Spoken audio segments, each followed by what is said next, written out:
Yes, hello. Welcome and thank you for joining. My name is Defne and I will be the admin with Ivan for this session named Advocating for Gender Equality by Ms. Aarushi Pant.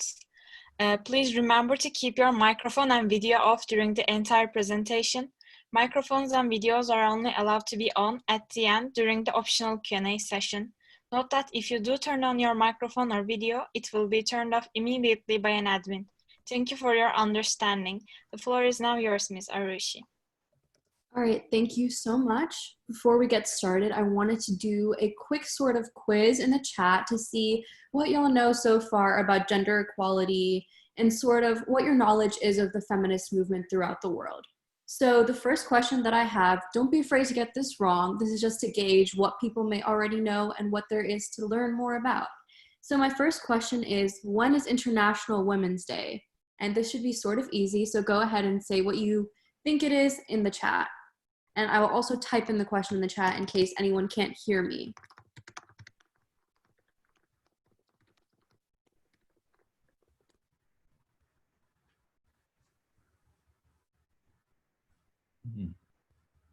Yeah, so everyone seems to be getting it. That's correct. It is March 8th.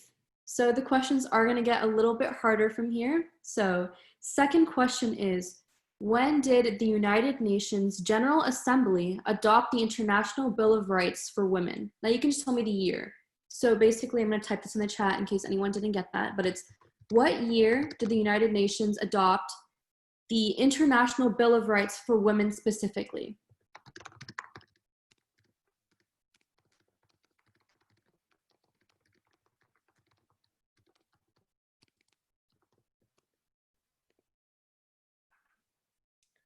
So the correct answer is actually 1979. That is whenever the United Nations General Assembly adopted the International Bill of Rights for Women. Okay, so guess, or if you know, how many articles does this Bill of Rights have?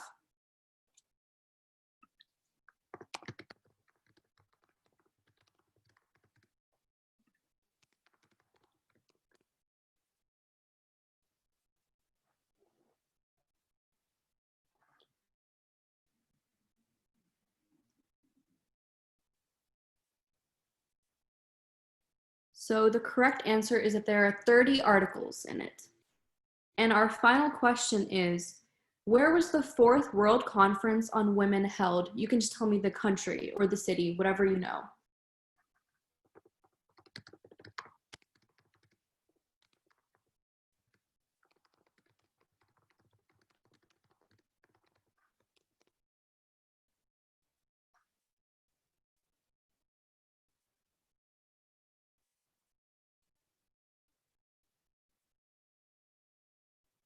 So the correct answer was in Beijing. Okay, so it seems like a lot of y'all already know a lot about gender equality, and I'm really excited to talk more about this. But before we go any further, I just wanted to introduce myself so y'all get to know me a little bit better. So my name is Aarushi Pant, and I'm a rising senior from Houston, Texas. I'm specifically invested in the issue of gender equality because I founded and lead WISH, which is an organization that advocates for women's rights and empowerment, as well as Spectrum, which is an online platform for the LGBTQ community. I'm also involved with a variety of other nonprofits, and I also work with the National Youth Rights Organization, Not My Generation, which fights against gun violence, and I run a column about LGBTQ mental health on Letters to Strangers. Basically, my passion is gender equality. From a young age, seeing how women are oppressed in so many realms of society kind of inspired me to start up WISH myself around 2 years ago.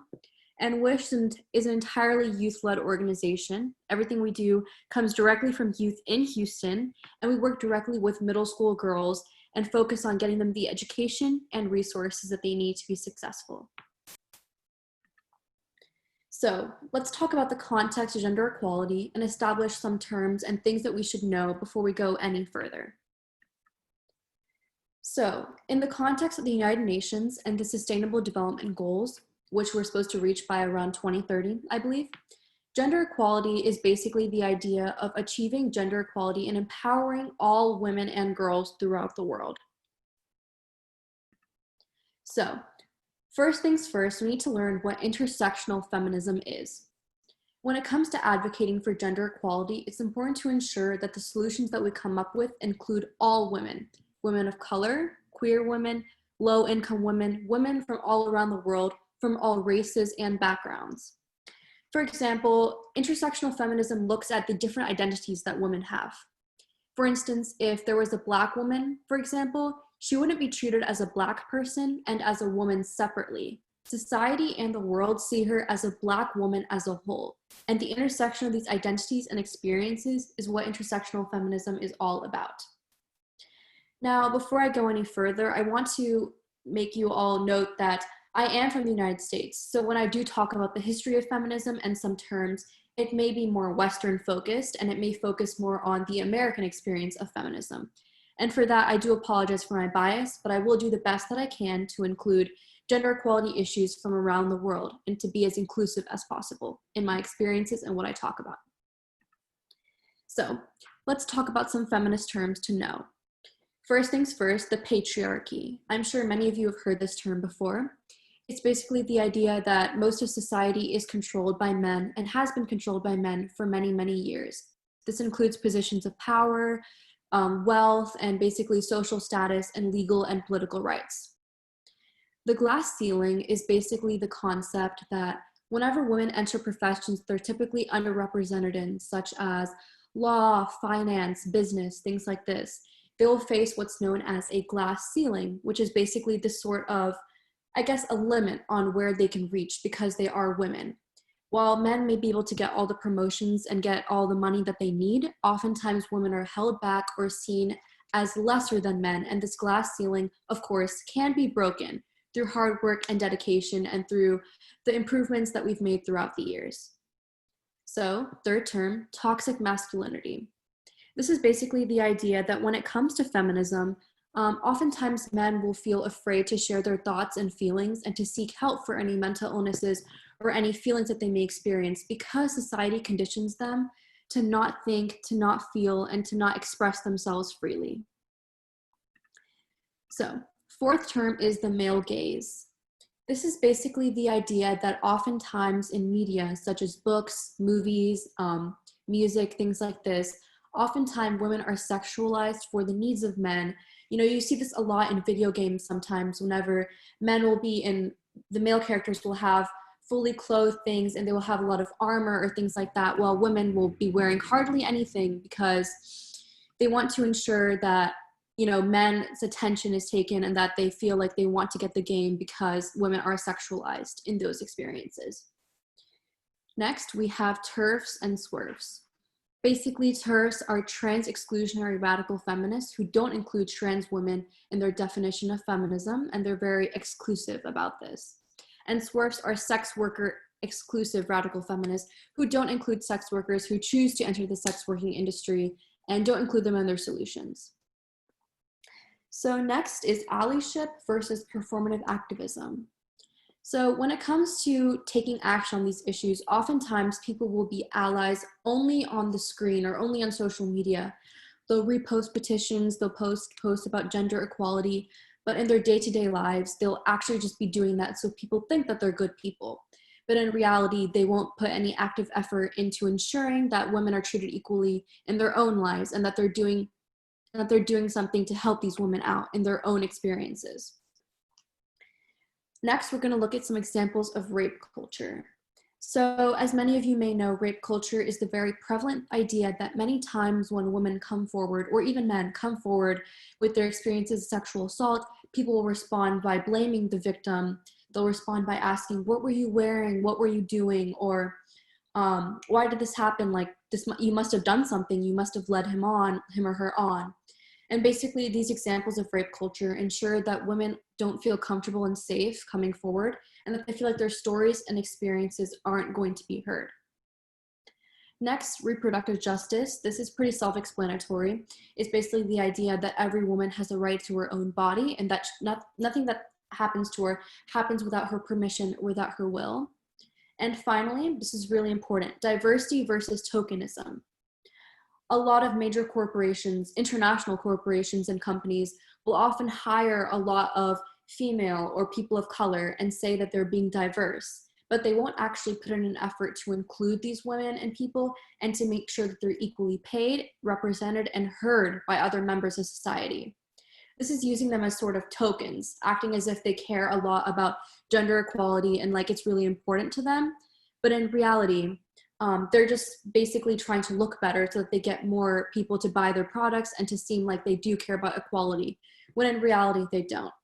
This is kind of like a more widespread example of performative activism, just performing and acting like you care, but not putting any actual effort into the things that you talk about or post about.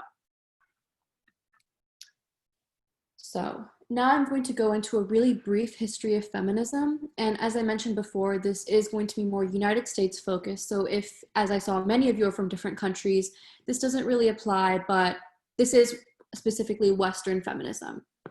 So the first wave of feminism in the United States began in 1848 with the Seneca Falls Convention, which was basically when women came together to talk about how they could achieve the legal right to vote, which in the United States was achieved in 1920, which marks the end of the first wave of feminism, because the main goal of the first wave of feminism was to ensure that women could vote, that they got suffrage and that they could vote in and play a role in their political system.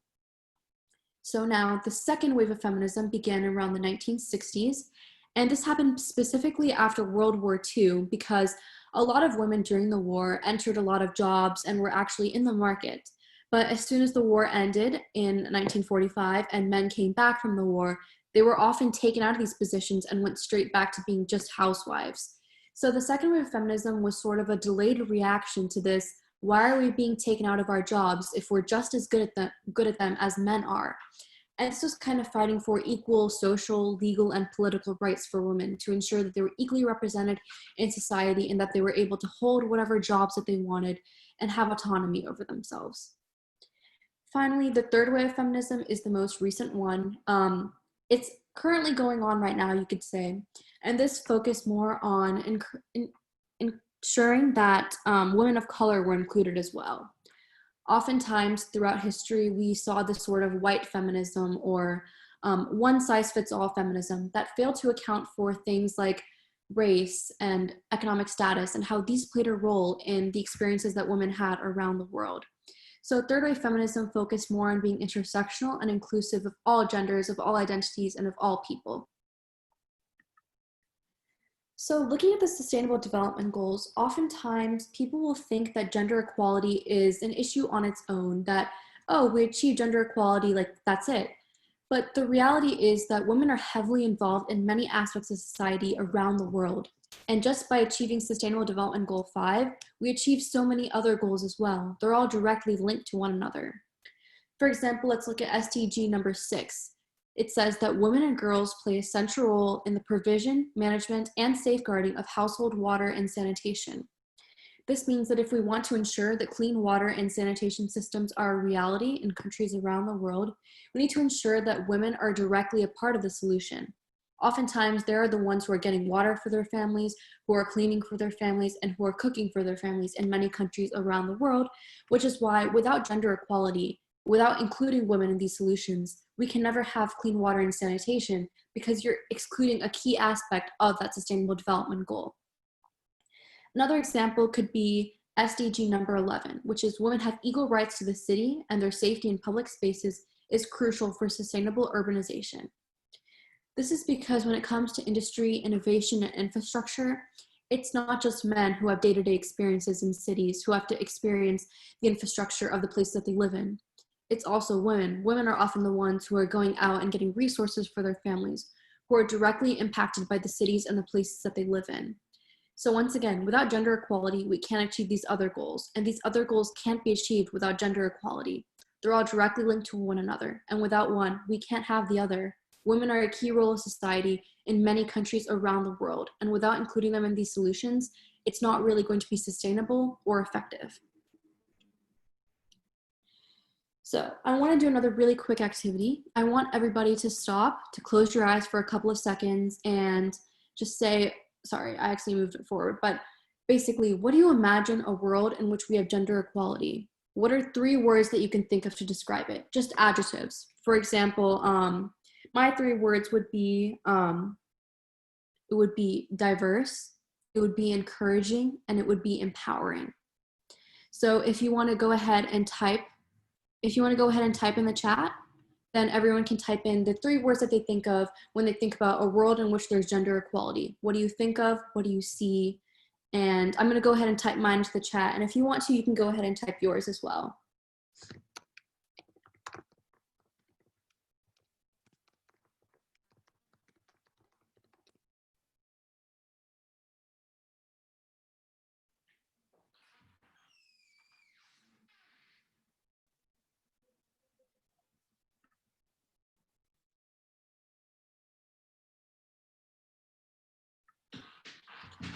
So essentially, what gender equality looks like specifically is in three different spheres: social, economic, and political. So social gender equality is when women feel accepted, supported, and respected by their society. They feel like they're treated equally by their family members, by their peers, and by their friends. Economic gender equality is when women are treated equally in the workforce, and the gender gap in terms of pay, job opportunities, promotions, and educational access is completely closed. Women get autonomy over their bodies and themselves, and they're able to basically have their own sustainable income, start businesses, get jobs, and do whatever they want in terms of the economic sphere. And finally, political gender equality is when women are equally represented in government and in politics. Oftentimes, women are the majority of a country's population, but they're severely underrepresented in politics. There are very few female leaders, politicians, and other representatives in governments around the world. So let's look at what we're working towards specifically. What gender equality means is that there's equality in education, government and politics, in the workforce, in terms of economic rights and freedom, societal support and encouragement for whatever they decide to do, and in all spheres of women's daily lives.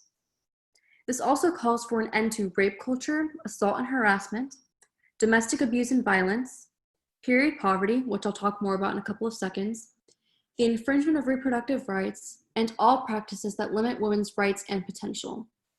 So going back to period poverty is specifically the phenomenon that in many countries around the world, including developed countries such as the United States, oftentimes women are unable to afford period products such as tampons, pads, and menstrual cups, simply because of how they're treated as luxury items and are often taxed or made more expensive than they should be.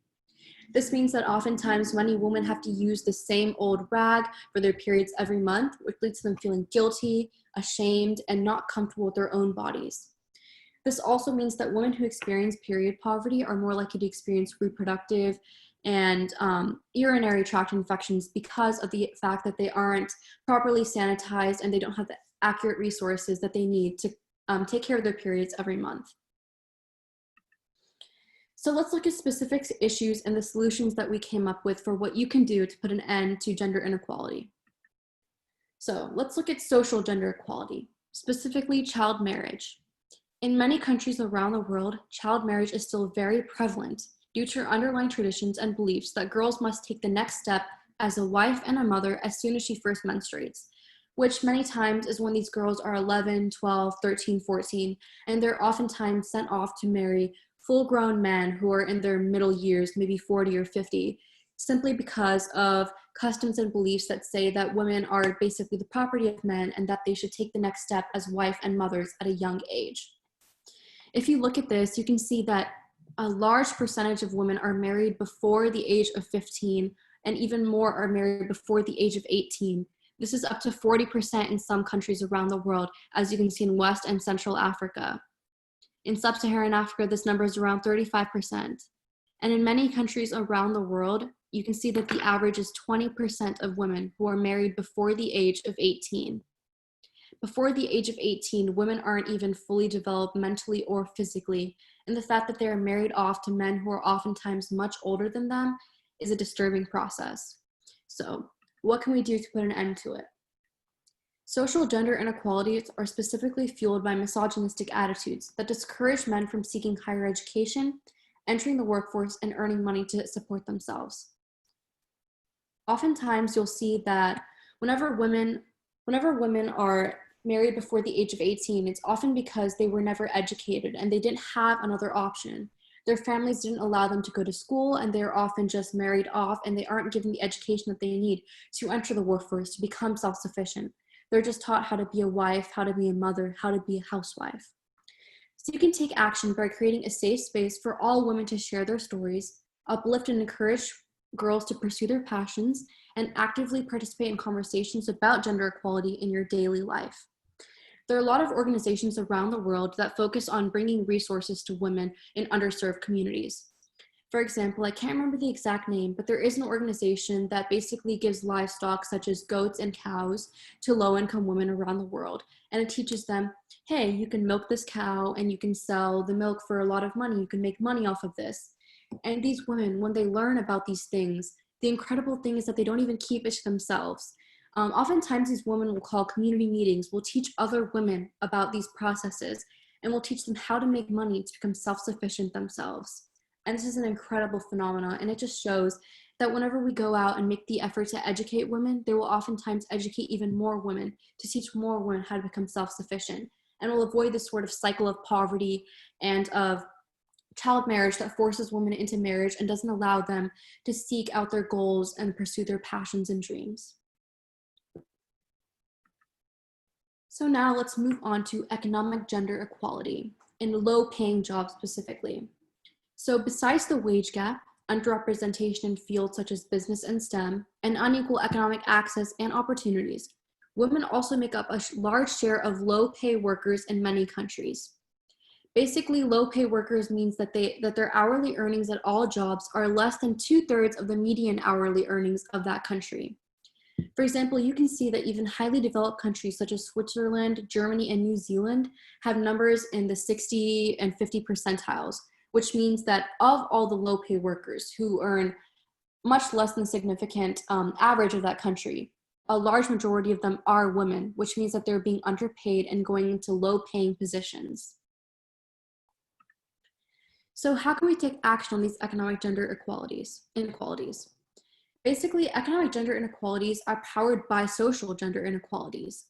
When society has misogynistic attitudes that discourages women from going to college and seeking out higher education, these women will in turn enter the workforce in lower paying jobs and will continue to work for lower wages than men and than the average expected wage for that country is. You can take action by donating to organizations that support women who want to start small businesses, become self-sufficient, and provide for themselves. Supporting small women-led businesses is the best thing you can do.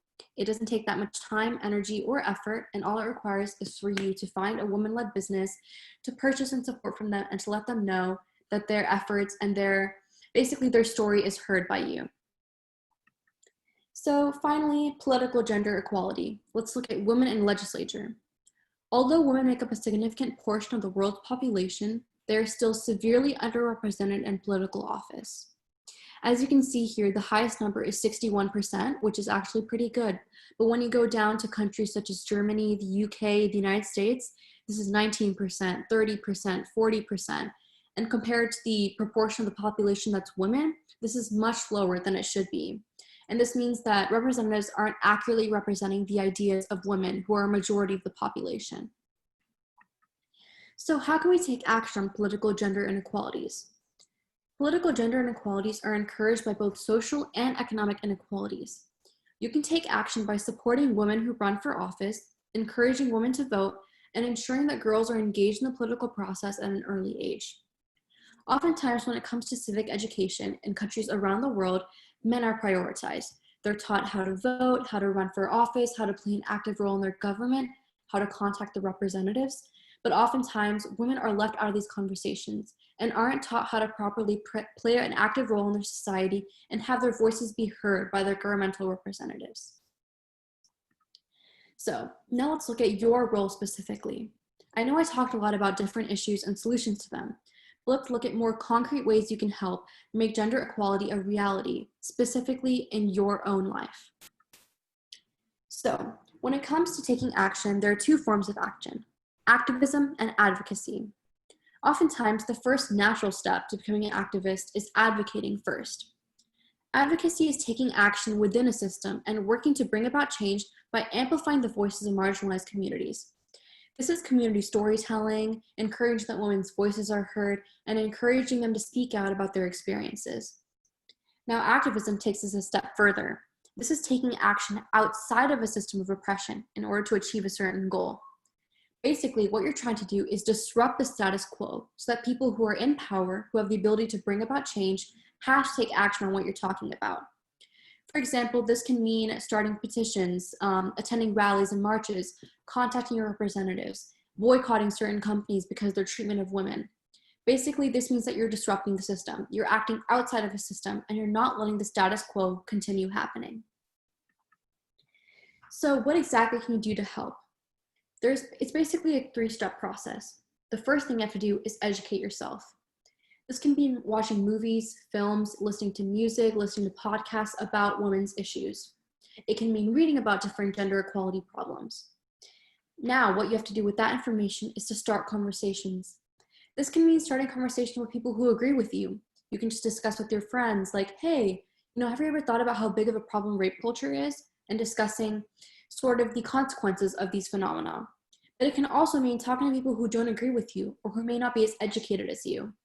This can mean posting on Instagram and talking with someone who may not know about these gender inequalities and educating them on the different issues that surround women today. And the third thing that you can do is take action. And I'll talk more about that specifically in the next couple of slides.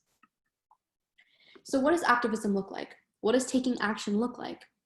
Well, it involves 6 different actions. You can volunteer. Oftentimes, local women's shelters or community organizations will have you able to volunteer.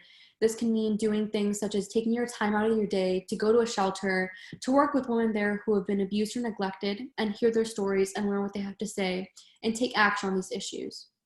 Next, you can donate to nonprofits that work on empowering and uplifting women. You don't even have to donate specifically financially. Oftentimes, many women's shelters will take donations of sanitary products such as pads and tampons, will take donations of hand sanitizer and of canned food items, things like that, and any other resources that the women there may need. Next, you can petition your local government officials to bring about change in laws and legislation. This can be as simple as starting a petition on change.org, or it could be signing a petition, or it could be directly contacting representatives.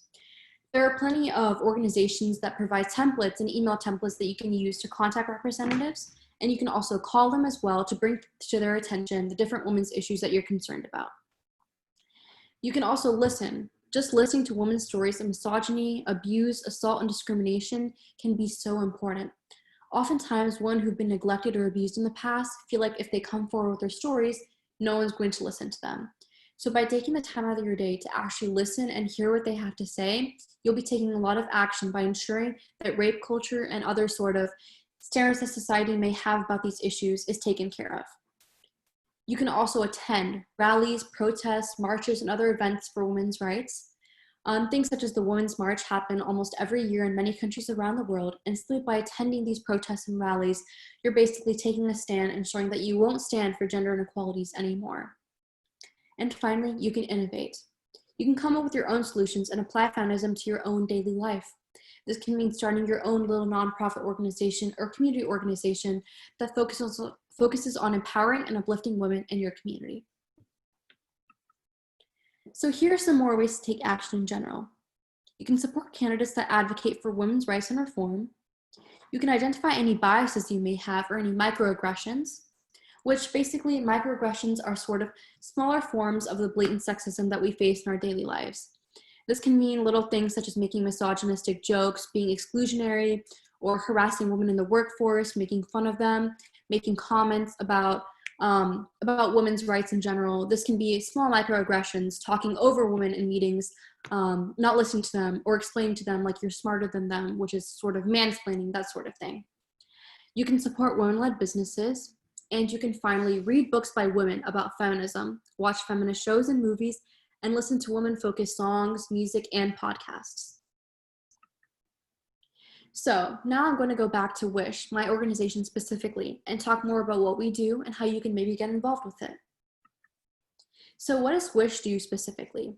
We focus on community outreach where we host annual summer career immersion programs for underprivileged middle school girls in Houston. Last year, we had our very first summer camp, and we brought 25 girls in from around the Houston area.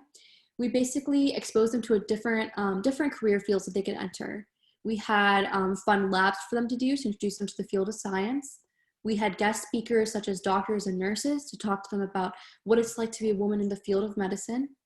We even taught them how to code, how to write their own poems and their own writing pieces. And basically from there, we chose 12 of these 25 girls for a year-long mentorship, where we basically matched all these girls with a high-achieving high school mentor to provide them with support, advice, tutoring, anything that they might need from us.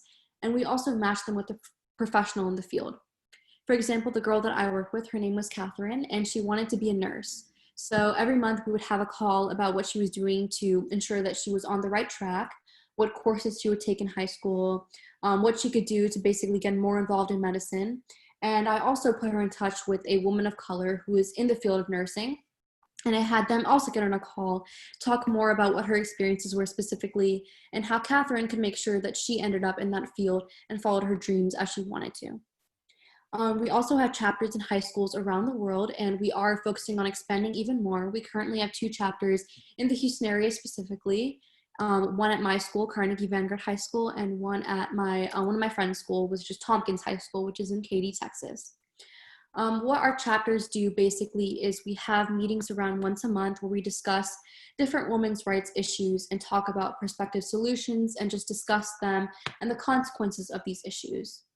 We also recently hosted our very first menstrual product donation drive, and we collected over 150 boxes, and we're hoping to use these boxes to create the first Houston-based period pantry.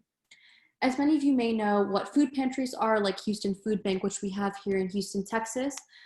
Basically, what period pantries would do is provide resources such as menstrual products, such as tampons and pads, for free to low-income women or any women who may need them, so they don't have to experience the effects of period poverty, which, as I talked about earlier, is a major issue in countries around the world and ensures that women they often have to miss out on school and work because of their periods, because they don't have access to the resource that they need to be successful.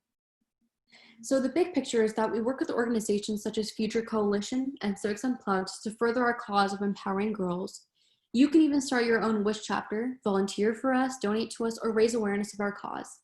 You can check out what we do specifically at wishforequality.org, and I'll type it in the chat in a couple of minutes as well, just so that you remember.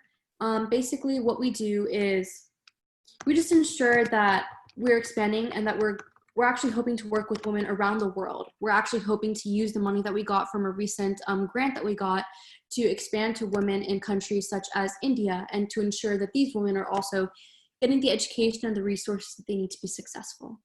I went ahead and sent the website in the chat, so if you want to check that out, you can go ahead and do that.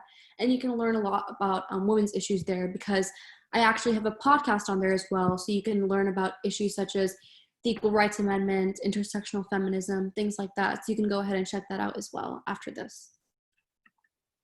So what does this look like? This is just a picture of the girls that we had at our summer program. The first picture is whenever they were writing their very first article. It was actually a really amazing experience for me, because so many girls were saying, oh, I've never done this before. Like, I've never gotten to write my own article. I love it. And a lot of girls found their passions that day. And that's really what WISH is all about. It's about exposing these girls to different opportunities and making sure that they realize their potential and what they can really do with their lives. And the second picture here is the 12 girls that we have for our mentorship. We gave them a subscription to Strong Magazine for Girls, which is a women's empowerment magazine. And of course, we had our monthly calls with them and our mentorship programs, the meetings that we had with them, basically to empower and uplift them and to ensure that they're on the right track, basically. So now, I know I talked a lot about really depressing things such as child marriage and period poverty. So let's talk about progress that has been made. In the past few years, more girls are going to school. Fewer girls are forced into early marriage. More women are serving in parliament and positions of leadership and power, and even more laws are being reformed to advance gender equality. When it comes to gender equality, it can feel like it's an uphill battle sometimes, but women's rights activists around the world have made so much progress in the past few years, which just shows how valuable and how effective activism is. For example, in 2009, the Lilly Ledbetter Fair Pay Restoration Act allowed victims, usually women, of pay discrimination to file a complaint with the government against their employer within 180 days of their last paycheck. This is the United States specifically, but basically it means that anyone who feels like they've been underpaid or discriminated against can file a complaint with the government against their employer, which wasn't previously offered to many women in many fields around the world. So now let's look at some international women's rights organizations. There's the United Nations Women, the Women's Global Empowerment Fund, Women for Women International, Schoolgirls Unite, Every Mother Counts, Equality Now, and Global Fund for Women. You can find even more resources once again on my website at wishforequality.org in case you forget or you just can't remember. So let's talk about a summary of what I just spoke about. I know I spoke quickly and that there was a lot to cover, but basically what I talked about were three things: social, economic, and political gender inequalities and what you can do to help. Basically, social inequalities are basically when society believes that women shouldn't achieve higher education or enter the workforce because of misogynistic attitudes that force them into, oftentimes into child marriage, into prostitution, into things like this, that basically ensures that they don't reach their full potential. Economic gender inequalities are a direct impact of this. Social gender inequalities often discourage women from entering the workforce, from achieving higher education, and from doing what they love. And economic gender inequalities mean that women are often paid less, that they often don't get the promotions or paychecks that they want to, and that they feel like they're being brought down by their male coworkers and like they aren't seen as equal in the workforce. Finally, I talked about political gender inequalities, which is the phenomenon that oftentimes many women are underrepresented in government, that the representatives that represent countries with many women are oftentimes men. This means that the laws and decisions that they're making are focused more on the woman, not on the woman's experience, but men's experience instead. So thank you everyone for listening. If you have any questions, you can go ahead and type them in the chat and I'll feel free to answer them. You can visit wishforequality.org to find out more about what we do and how you can fight for gender equality. And you can contact me on Instagram at xxarushiXX, or you can follow us at wishforequality. So I'm going to go ahead and answer any questions you may have in the chat if you have anything to say.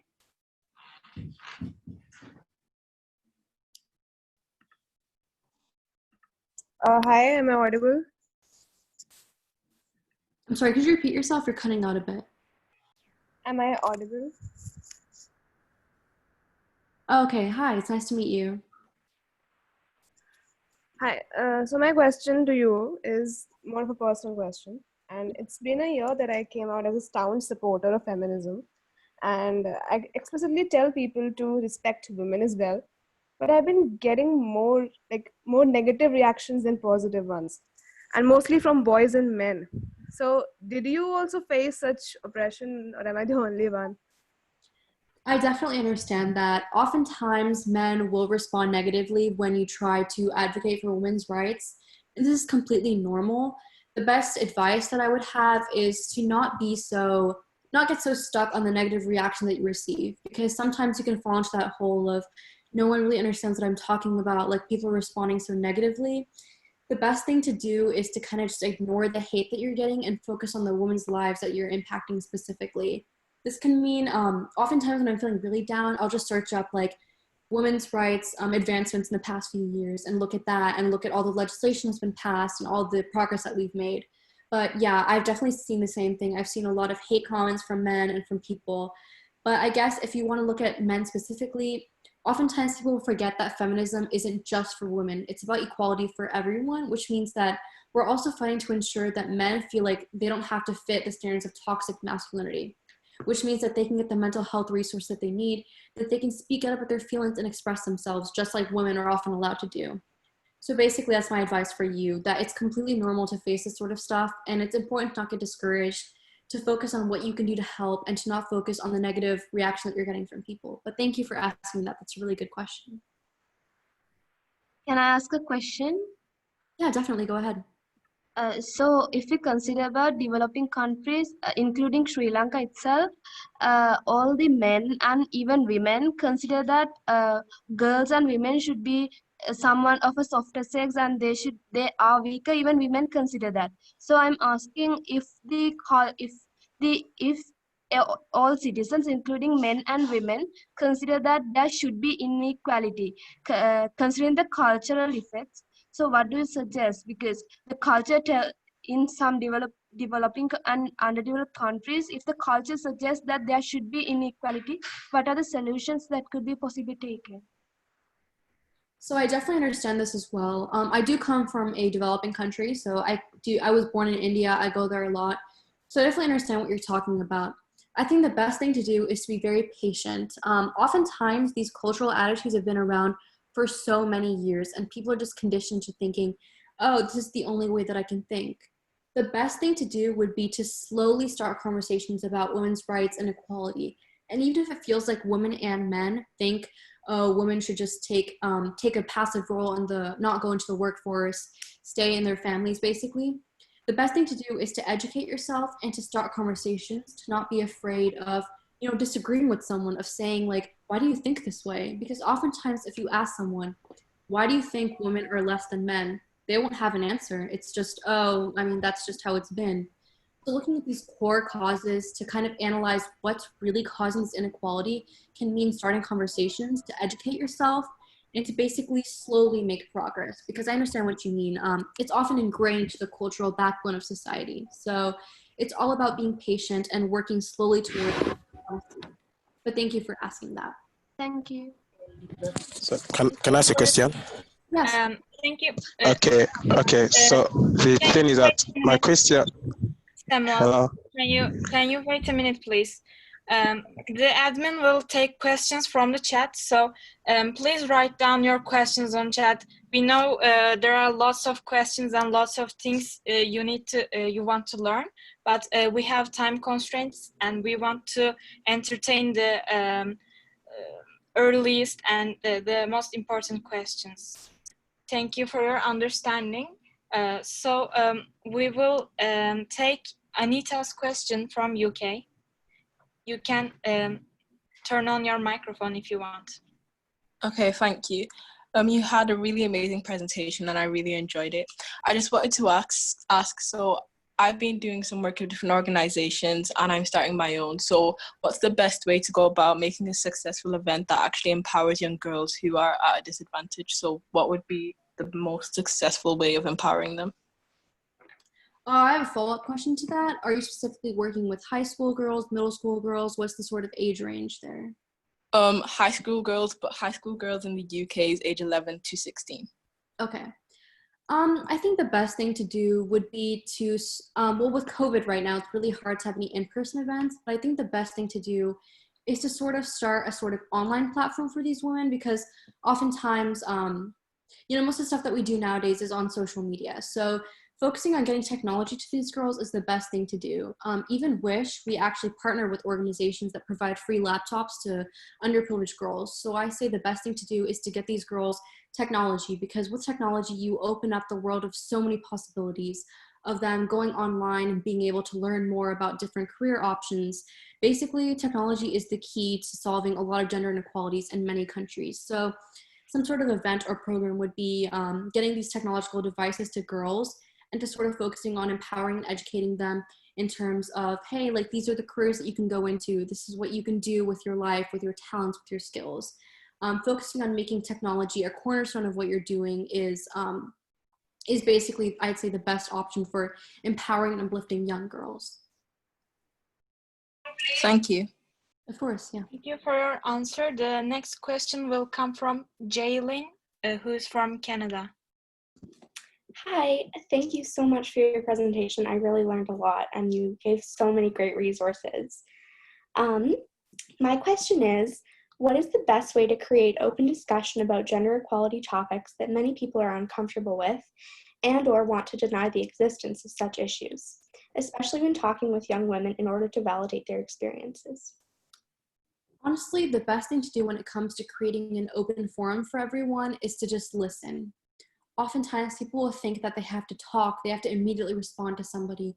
But the best thing to do when someone is trying to talk about some topics that are important to them or to speak about their experiences is, oh, I have to respond now, like, what do I say?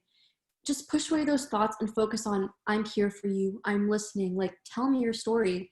And that can be so empowering for so many women. Just knowing that they're being heard and like their voice matters to you is the best way to create open discussion, because everyone feels like they're being heard, like their opinions matter, and like what they're saying is actually being listened to. and like you're not just reacting to what they say, but actually taking it in, listening to it, and then responding to it. So I guess taking the emphasis off talking and focusing more on listening so that more people feel like they can talk and like what they're saying actually matters to you is the best way to create open discussion about these topics. Thank you for your answer. Unfortunately, we have to wrap it up because of the time constraints. I will drop the link for our 24-hour help desk where you can find information about our MEN Impact programs. Also a feedback form so you can give feedback to us, which would be very helpful. Yes, my Ivan dropped that on the chat. And I would like to remind you that our closing ceremony is in 15 minutes. Thank you for attending. Have a nice day. Thank you so Thank much. you so much to our presenter. Really appreciate you sharing your experience with us. And to the participants, we do apologize for there to be a disturber amongst you in the chat, and we appreciate you handling things professionally and requesting for that person to be removed, which we sorry for the delay, but that was ultimately taken care of, and we appreciate you refocusing your energies on the speaker and the important topic at hand. So thank you for that. And thank you, admin, for helping and assisting in that. So with that, we move on. Hopefully everyone goes off to the closing ceremony, but then there are 4 more workshops after that. So have a great day. And with that, I'm going to end it. See you all soon, I hope.